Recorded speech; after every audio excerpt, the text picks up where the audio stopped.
akar sigma kuadrat tambah. Oh, oke.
Itu 5 terus sumbu ke bawah. Mbak Bisip gimana Mbak? Gimana? Bisip gimana? Depannya tuh 5. Shift terus pencet tan -1. Shift terus di atasnya angka biasanya ya kalau di kalkulator saintifik itu ada tulisan kecil tan -1. Setelah shift dipencet tan -1 nanti muncul kurung buka biasanya. Udah nemu belum?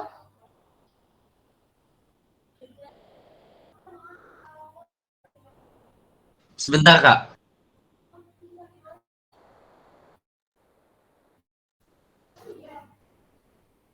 Terus habis kurung buka, Kamu mau mencari sudut theta terhadap sumbu X atau sumbu Y?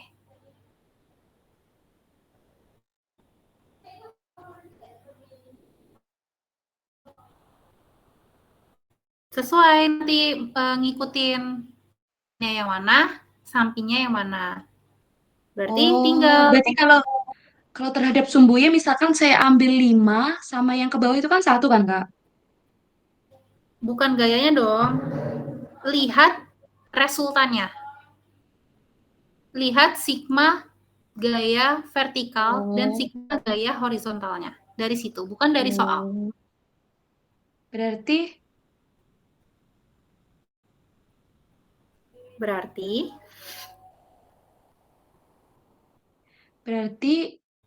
sigma X-nya gitu yang diper sigma X-nya. Sigma Ya, Y-nya. betul. Berarti kalau misalkan sudutnya itu hadap Y, berarti kan depannya kan sumbu X kan? Betul. Depannya adalah sigma gaya terhadap Berarti, X. berarti 0,97 tadi, Kak. Iya, betul. 3,24.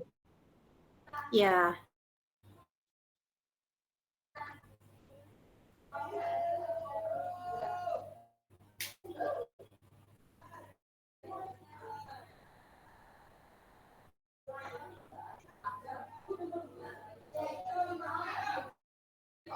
Dapat berapa tetanya?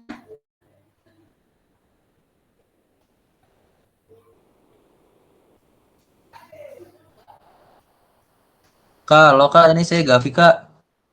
Tolong dibahas aja nggak Kak? Soalnya sih juga udah bingung juga ini hitung-hitungannya. Oke deh, bingungnya di mana, Gavi?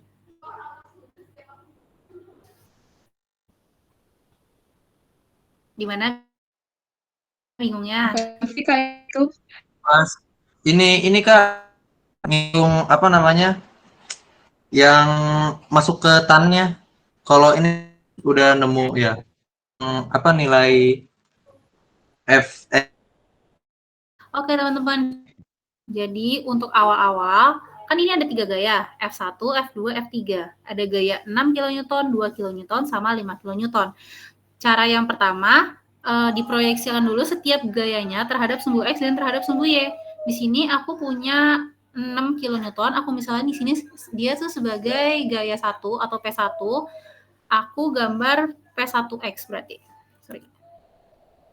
P1X dan P1Y. Nah, setelah itu kita hitung untuk P1X, rumusnya gimana teman-teman? P1 dikali sin atau cos? Cos. Cos P1 cos 45 derajat. Hasilnya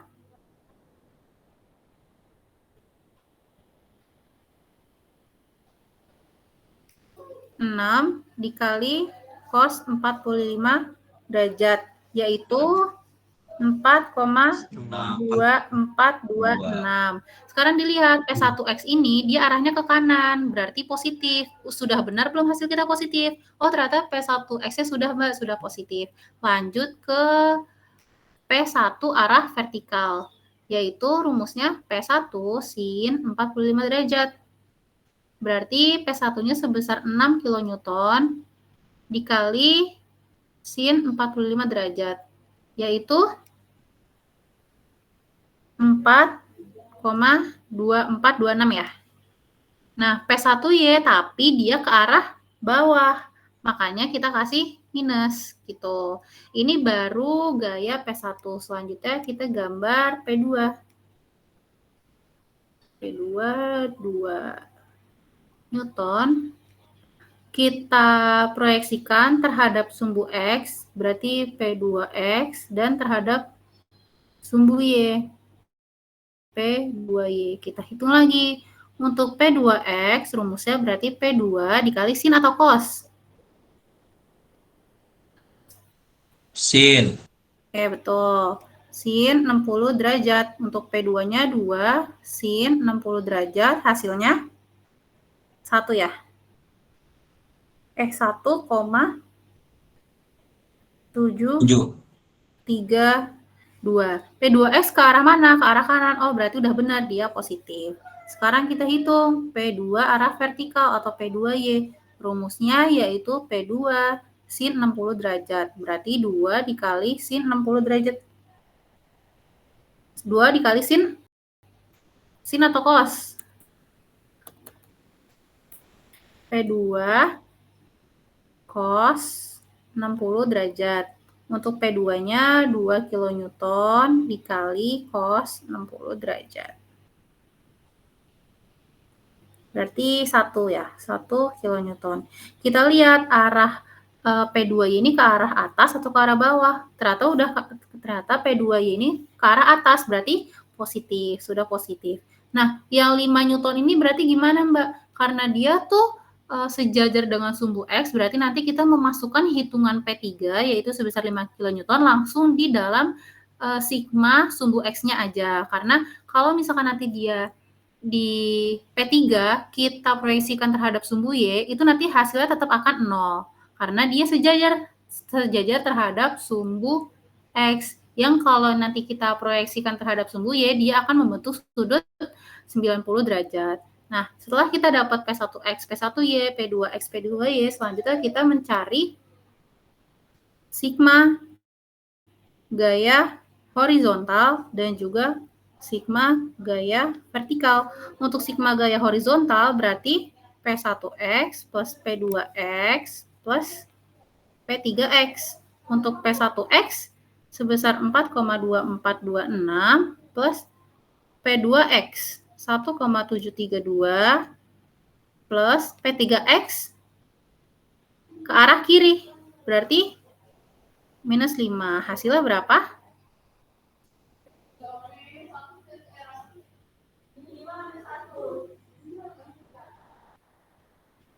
0,9747. Nah, lanjut untuk sigma gaya vertikal, berarti P1Y plus P2Y plus, ada nggak P3Y-nya? Nggak ada ya.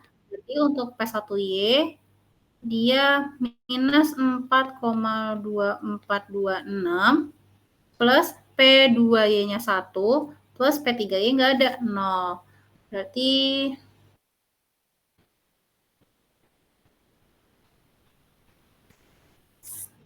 minus 3,2426.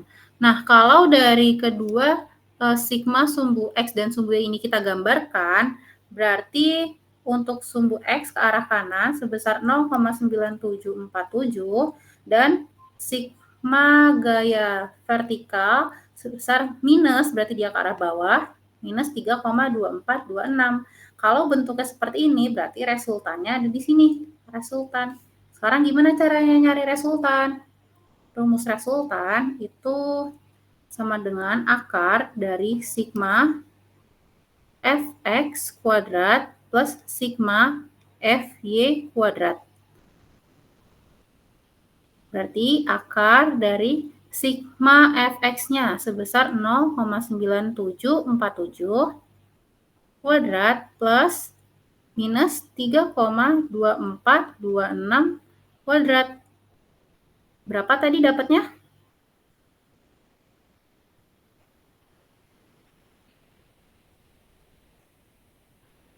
3,386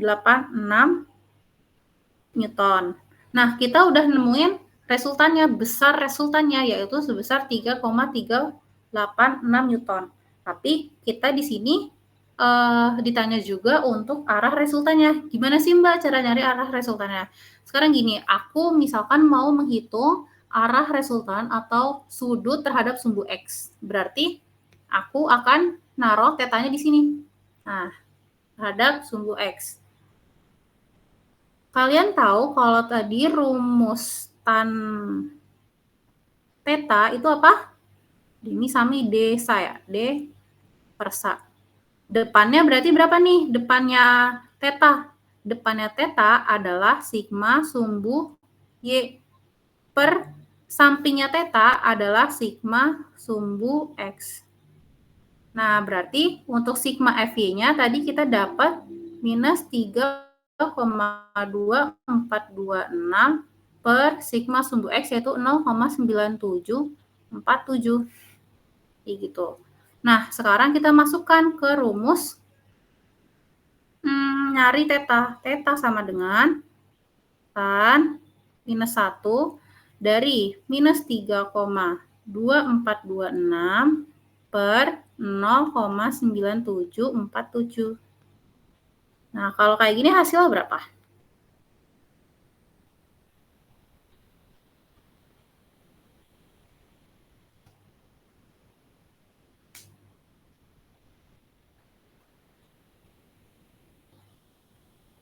Boleh dibantu hitung, teman-teman?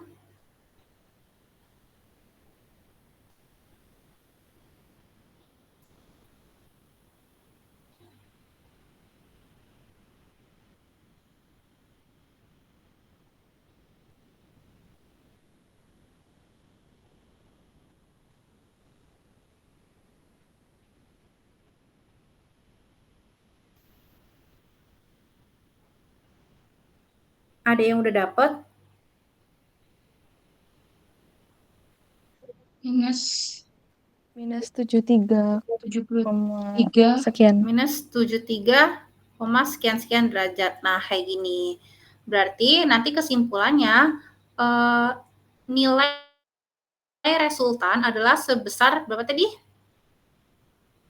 3,386 Newton dan arahnya yaitu minus 73 derajat terhadap sumbu X.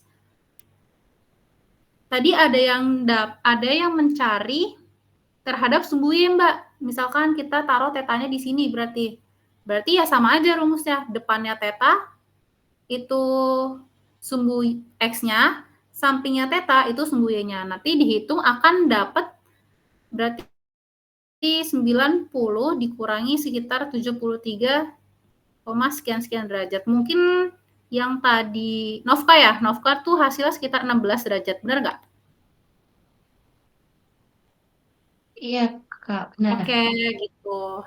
Jadi penempatan theta ini sebenarnya bebas ya teman-teman. Tinggal gimana caranya kalian menyimpulkan aja di akhirnya mau terhadap sudutnya itu mau terhadap sumbu X atau sumbu Y. Kayak gitu. Sampai sini ada yang mau ditanya? Itu tuh terhadap sumbu Y sama sumbu X itu ngikutin soal apa gimana, Kak? Bebas. Karena di soal tadinya ditanya cuma besar resultan dan arah resultannya. Asal kalian menggambarkan ini yang hijau, gambar resultan ini sebelah kiri atas, dan kalian menuliskan kesimpulan akhir berupa narasi atau deskriptif, misalkan jadi bla bla bla bla, itu aman kok. Untuk penempatan tetanya ini bebas. Kayak gitu. Mau ditulis dua-duanya kayak aku ini juga nggak apa-apa, berarti theta terhadap sumbu X sebesar 73 derajat. Theta terhadap sumbu Y sebesar 16 derajat. Kayak gitu nggak apa-apa. Aman? 3 itu terhadap sumbu X. Gimana? Aman, Kak. Bisa pertemuan ini aku jelasin teorinya dulu ya teman-teman. Buat selanjutnya, karena kelompok lain ini udah mulai masuk di pertemuan 2, jadi aku harap teman-teman bisa langsung merencanakan pertemuan mau kapan. Dan saran dari aku, kalau serius banget di pertemuan 2, kalau bisa on time, biar kita bisa membahas sampai benar-benar paham di konsep dasar tumpuan dan perhitungan ini. Karena kalau kalian nggak paham di sini, nanti masuk ke rangka batangnya akan susah karena basicnya ada di sini gitu. Nah, ini seperti yang aku bilang, aku akan menjelaskan teorinya dulu ya tentang tumpuannya, bla bla bla dan sebagainya. Untuk perhitungannya kita langsung masuk perhitungan di awal pertemuan kedua nanti. Gitu ya teman-teman. Karena ini kan aku megang 5 kelompok juga ya. Aku tuh hampir setiap malam ngajar mekanika teknik gitu. Karena ada 5 kelompok, setiap kelompok harus 3 pertemuan. Jadi cepet-cepetan nih. Misalkan kelompok gue udah nge-booking besok malam, Mbak. Oh, berarti kelompok kalian nggak bisa nih besok malam. Terus Sabtu juga udah ada. Yang itu Jumat, Minggu, dan seterusnya itu belum ada. Karena yang lain juga belum janjian. Jadi aku harap misalnya booking kira kapan nih kalian bisa semua dan kapan juga aku bisa kayak gitu. Dan aku nentuin jadwal yang kalian bisa semua karena kalau lewat ini kalian nggak akan bisa lanjut rangka batang yang banget udah bayar gitu ya. Oke, ke konsep dasar tumpuan. Nah, di konsep dasar tumpuan ini nanti kita akan mempelajari pengertian dari tumpuannya, perhitungan tumpuannya, jenis tumpuannya, dan juga latihan soal. Nah, di sini nanti perhitungannya kalian akan menghitung SFD, BMD itu sebagai gaya momen dan juga NFD itu sebagai gaya normal. Ini pasti kalian pelajari di waktu sesi 1 lalu. Nah, aku mau tanya nih, sebenarnya tumpuan itu apa sih? Apa yang kalian ingat tentang tumpuan? Ada yang mau jawab nggak? Kalau nggak bisa pakai bahasa resminya tentang tumpuan, yaudah deh jelasin aja kira-kira tumpuan itu kayak gimana sih gitu. Ada apa aja sih? Fungsinya apa sih gitu? Setahu saya sih taunya ada 3 jenis tumpuan. Pertama tuh tumpuan apa sih yang bentuknya segitiga itu? Apa sih ya?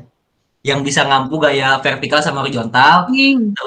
Terus tumpuan yang lambangnya bulat itu tuh bisa gaya gaya doang yaitu vertikal. Ya kan bener gak sih kan satu horizontal doang? Vertikal ya vertikal. Terus satu lagi yang bisa ngampu 3 gaya tumpuan yaitu vertikal, horizontal sama momentum. Betul. Yang Itu namanya tumpuan apa? cantilever. nama tumpuan lupa kok, pokoknya yang ada garis-garis gitu kayak lambang garis gitu. Iya gak sih? Pakai tumpuan jepit ya teman-teman. Atau kalau misalnya nama lainnya tumpuan cantilever kalau nggak salah. Tapi aku di sini nyebutnya tumpuan jepit. Nah benar itu tadi jenis-jenis tumpuan. Kalau kita balik lagi nih sebenarnya tumpuan itu apa sih?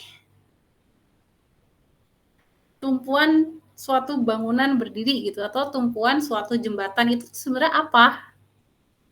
Ada yang tahu atau ada yang bisa jelasin? Menurut saya buat nahan beban sih, Mbak. Oke, buat nahan beban. Ada yang lain? Mulai asik nih, soalnya kita bisa langsung lihat gimana sih nyatanya tumpuan itu. Mungkin aku langsung lanjut aja ya. Untuk tumpuan atau yang biasanya kita kenal di sipil itu bisa juga disebut sebagai perletakan atau juga bisa disebut sebagai penopang. Itu adalah tempat bersandarnya suatu konstruksi dan juga sekaligus sebagai tempat bekerjanya reaksi. Reaksi apa? Reaksi dia menahan beban yang ada di atasnya. Kayak gitu. Nah, untuk jenis-jenis tumpuan itu sebenarnya ada banyak. Di sini ada 8 tumpuan yang aku sertakan, tetapi yang diajarin di T itu cuma 3 teratas nih. Ada tumpuan sendi yang tadi ya bentuk segitiga itu benar, dia bisa menahan 2 gaya itu benar.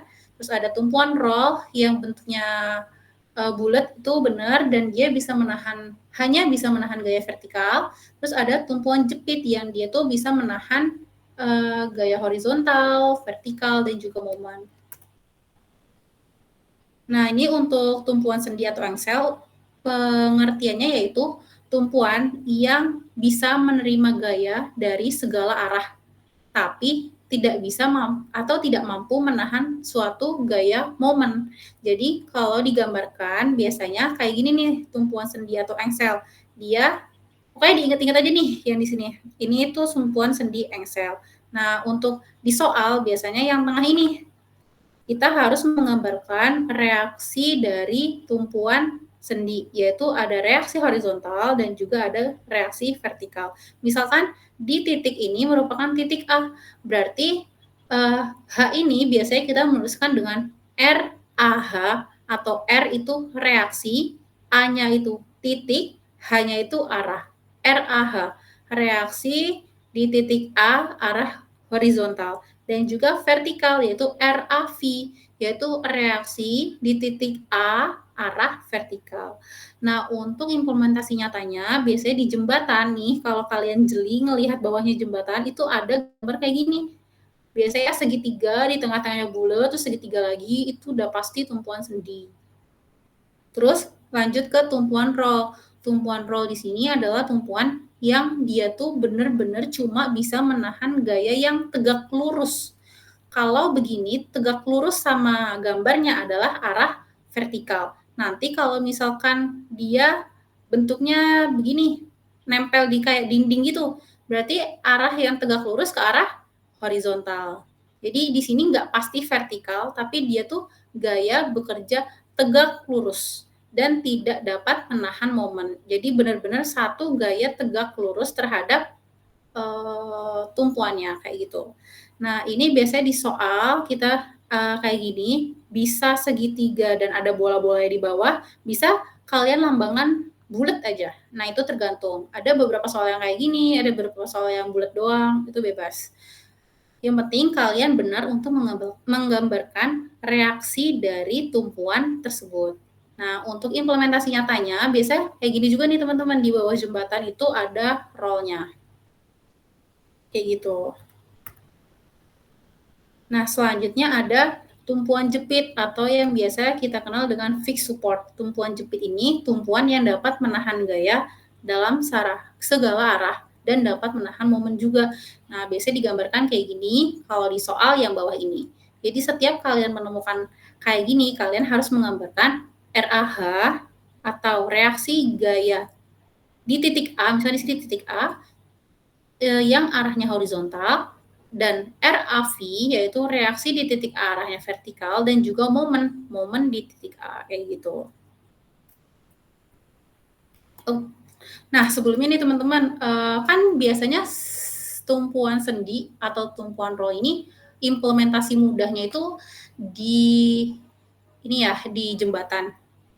Nah, biasanya di jembatan itu ada pasti ada tumpuan roll-nya. Di sisi kiri tumpuan sendi, di sisi kanan tumpuan roll. Dia nggak mungkin dua-duanya sendi. Ada yang tahu nggak kenapa dalam sebuah jembatan nggak boleh dua-duanya tumpuan sendi. Ayo, ada yang masih ingat nggak? Ini pertanyaan yang sama yang diajukan waktu aku diajar oleh Pak Zefri. Siapa yang tadi sesi pertamanya Pak Zefri? Kenapa dua-duanya nggak boleh tumpuan sendi tuh biar kan itu besi ya Mbak ya. Kalau kena panas kan pasti memuai. Nah itu tuh biar ada apa ya space gitu nggak sih buat muai? Nah Atau iya, salah? benar banget. Itu kalau case-nya dia bahannya besi. Kalau nggak besi deh,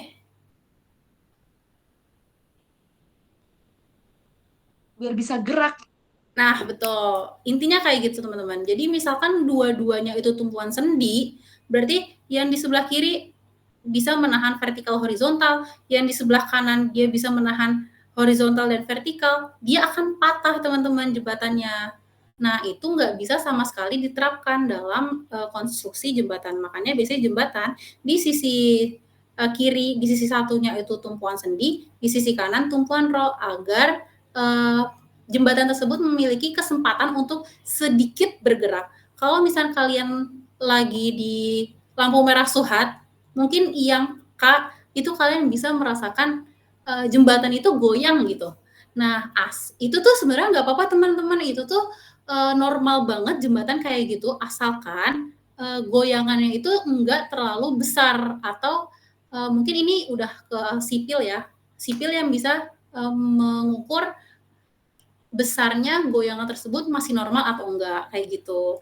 Jadi di TikTok itu kadang tuh suka lewat ya, kayak jembatan Suhat kok ada lampu merahnya, kita berhenti di atas jembatannya, mana kan biasanya macet ya, full tuh satu jembatan nahan. Dan itu ada yang bilang kayak, wah jembatannya gerak, bla bla bla. Itu sebenarnya masih aman asalkan geraknya masih normal, kayak gitu. Kenapa bisa gerak? Karena satunya tumpuan sendi, satunya tumpuan roll. Nggak mungkin dua-duanya tumpuan sendi, karena itu bisa menyebabkan jembatan patah dan terjadi kegagalan konstruksi, kayak gitu.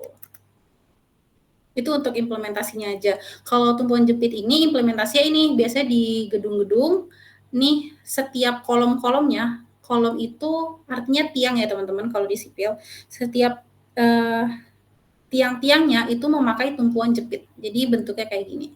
Gampang banget diingat ya. Nah, sekarang aku punya latihan soal nih. Boleh nggak minta bantuannya teman-teman buat nentuin kira-kira jenis tumpuan di bawah ini apa aja ya? Mulai dari A deh. Sendi. Yang lain? Apa momen ya? Momen itu nggak sih Mbak? Bukan apa sih jepit nggak sih itu? Ayo, yang lain apa? Masih satu suara doang nih, yang lain dong. Yang lain berarti sendi atau jepit? Sendi. Sendi. Yang lain lagi? Sendi juga. Yang lain? Sendi, Kak. Sendi. Oke. Yang benar adalah tumpuan jepit. Ada yang tahu nggak kenapa? Oh, itu ditanam gitu ya, Kak? Atau Nah, enggak sih? banget ditanam. Jadi kalau digambarkan itu di sini ini diarsir nih, bagian tanahnya ini diarsir. Diarsir, terus ini adalah tiangnya kayak gini tadi. Nah, ini gambar ya, kalau kita puter 90 derajat ke arah kiri, maka bentuknya kan kayak tiang tertanam kan. Di sini tanahnya, di sini tiangnya. Untuk tiang-tiang ini juga kayak tertanam kan dia. Nah, itu berarti gambar 1 itu merupakan tumpuan jepit. Kalau gambar 2?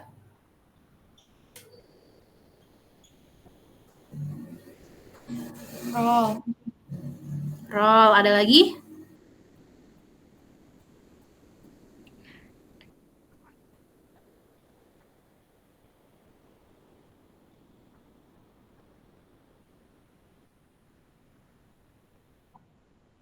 Oke, roll juga.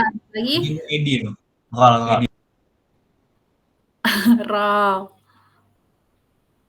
Ada yang jawab beda nggak? Mungkin ada yang jawab sendi gitu?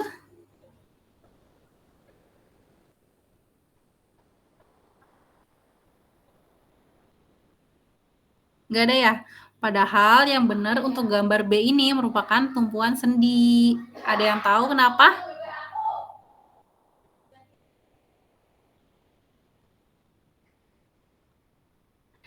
Karena biasanya yang tumpuan roll itu jelas, bener-bener jelas dia bentuknya roll, teman-teman. Nah, ini tuh untuk menjebak kalian aja, yang bentuknya bulat itu lomba di tengah-tengahnya bulat, padahal yang bulat itu baut, bukan tumpuannya. Kayak gitu ya. Terus yang C itu tumpuan apa? Ayo. Roll.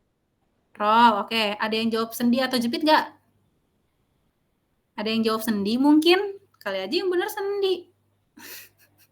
Mbak tadi yang B apa Mbak? Gak kedengeran. Sendi. Yang B itu sendi. Yang C sekarang. Apakah satu suara itu tumpuan roll? Oke, benar. Jadi itu adalah tumpuan roll. Nggak bisa dua kayak gitu ya. Maksudnya dalam satu kali menumpu, dia adalah satu jenis tumpuan. Kayak gitu. Nah, ini nih ada segitiga, bawahnya ada bulat-bulat. Ini kan persis kayak yang digambarkan gini kan. Nah, kayak gini. Ini merupakan tumpuan roll. Kayak gitu. Sekarang untuk yang D. Awas ini kalau salah.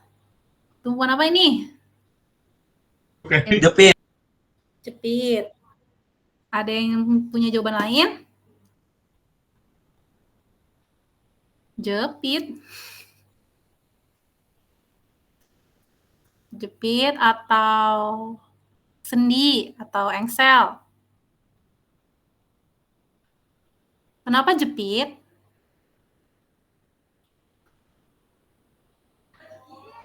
Karena ditanam. Iya betul, karena ditanam. Atau enggak kemarin tuh sesi yang lalu ada yang bilang, karena itu gambar bangunan Mbak, persis banget kayak yang di gambar satunya. Iya benar juga. Pokoknya yang biasanya bentuknya T dan dia tuh 90 derajat itu tumpuan jepit. Sekarang lanjut yang E. Roll. Terus ada yang punya jawaban lain nggak?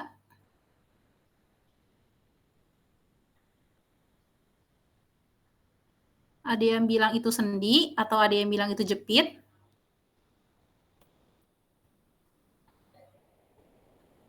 Satu suara nih, roll semua. Iya, roll semua. Oke, salah teman-teman. Jadi kan ada segitiga ya? Segitiga. Oh iya ya. Tengahnya bulat. Sendi kah, Kak?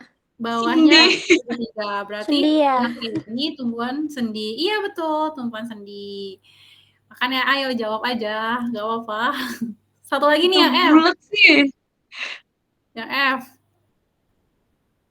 Roll, pasti roll. Iya benar, pasti roll. Karena ini cuma bulat doang. Yang kalian lihat di sini itu bautnya. Yang kalian lihat di sini bulat itu juga bautnya. Gitu ya teman-teman. Jadi hati-hati untuk mendefinisikan implementasi tumpuannya kayak gitu. Tumpuan di implementasi nyatanya.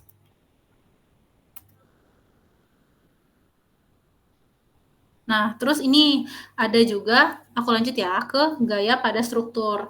Tadi di cover depan itu ada 3 gaya pada struktur. Ada SFD sama 2 gaya yang lainnya. Ada yang tahu nggak itu ada apa aja 2 gaya yang lainnya? Selain gaya lintang. SD. SFD, terus? NFD. NFD, terus?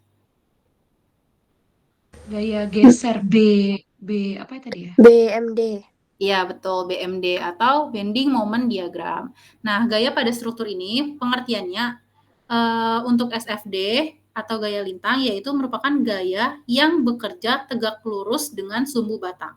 Di sini ada keywordnya nih, tegak lurus. Berarti ketika nanti kalian masuk dalam perhitungan SFD, maka yang kalian lihat adalah gaya yang tegak lurus saja. Kalau case-nya kayak gini, berarti yang tegak lurus adalah gaya yang vertikal. Nah, kayak gitu. Ini juga sumbunya kayak gini, maka dia kan vertikal, tegak lurus sumbu. Kalau batangnya dimiringin, Mbak, berarti dia tetap miring juga atau tetap tegak lurus juga terhadap batangnya. Kayak gitu ya.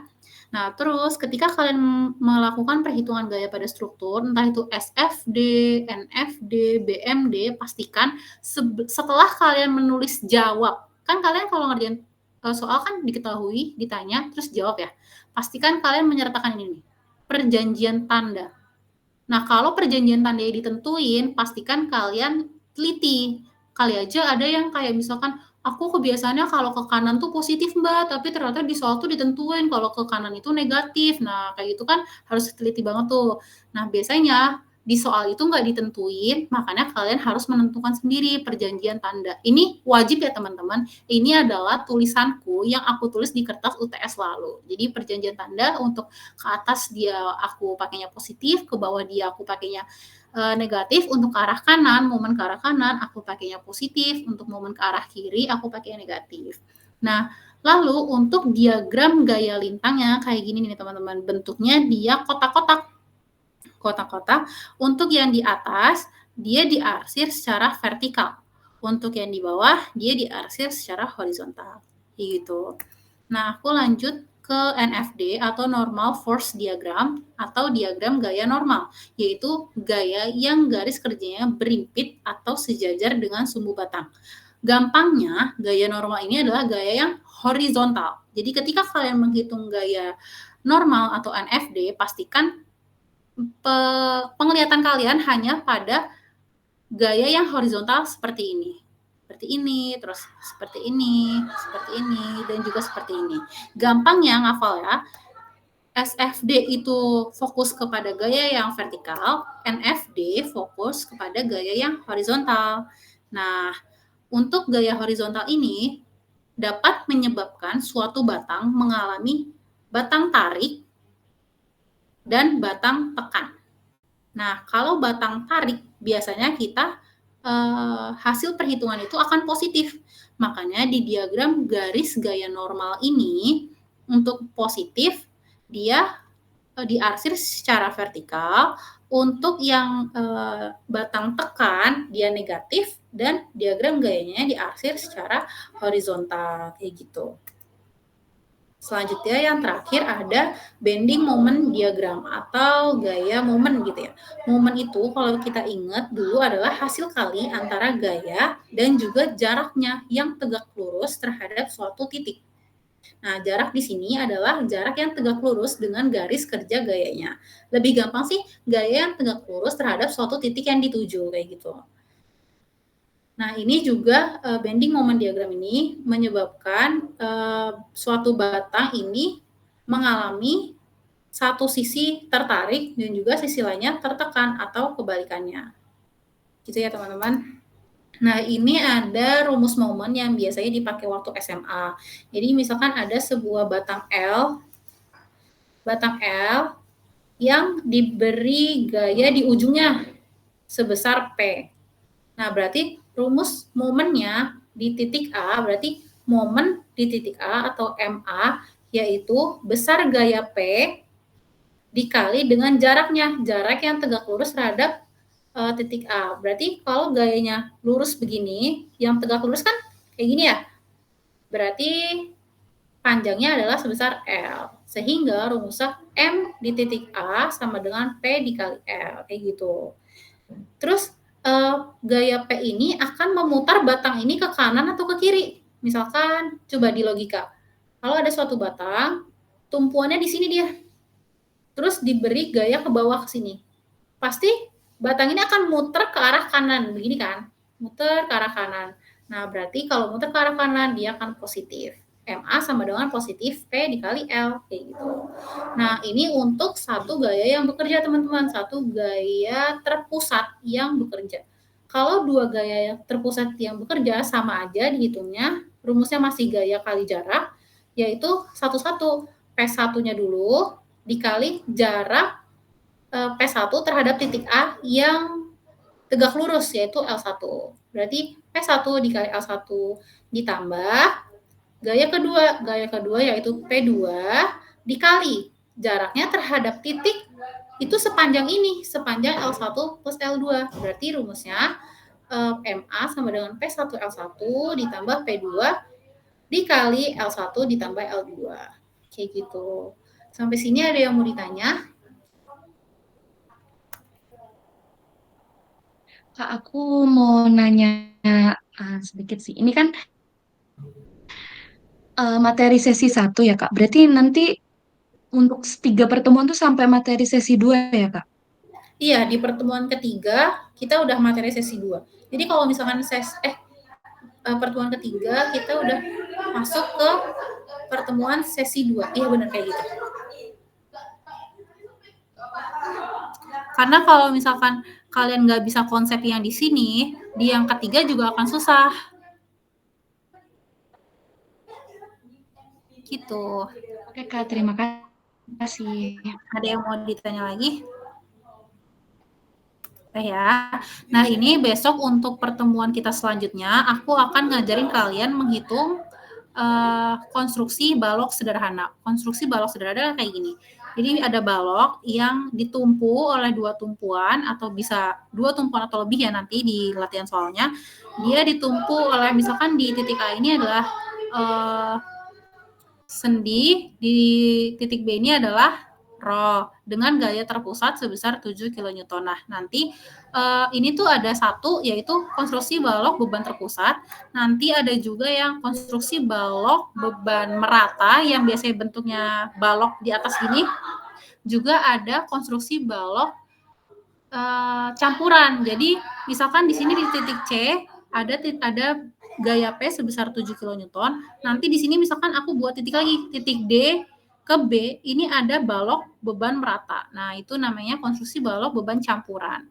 Nah, untuk pertemuan besok, mungkin yang konstruksi balok beban terpusat ini akan aku contohkan langsung ya, teman-teman.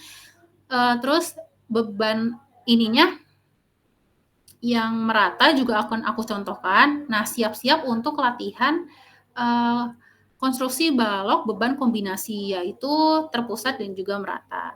Nah, mungkin untuk pertemuan 1 kita sampai sini dulu ya teman-teman. Aku harap pertemuan 2 besok bisa datang lebih tepat waktu, biar waktu kita tuh nggak kepotong di awal atau nunggu lengkapnya, kayak gitu. Mungkin sampai sini ada yang mau ditanya atau mau saran atau gimana gitu?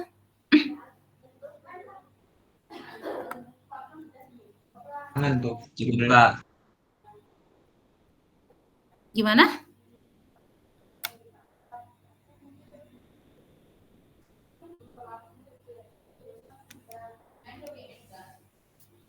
Ada yang mau ditanyain lagi?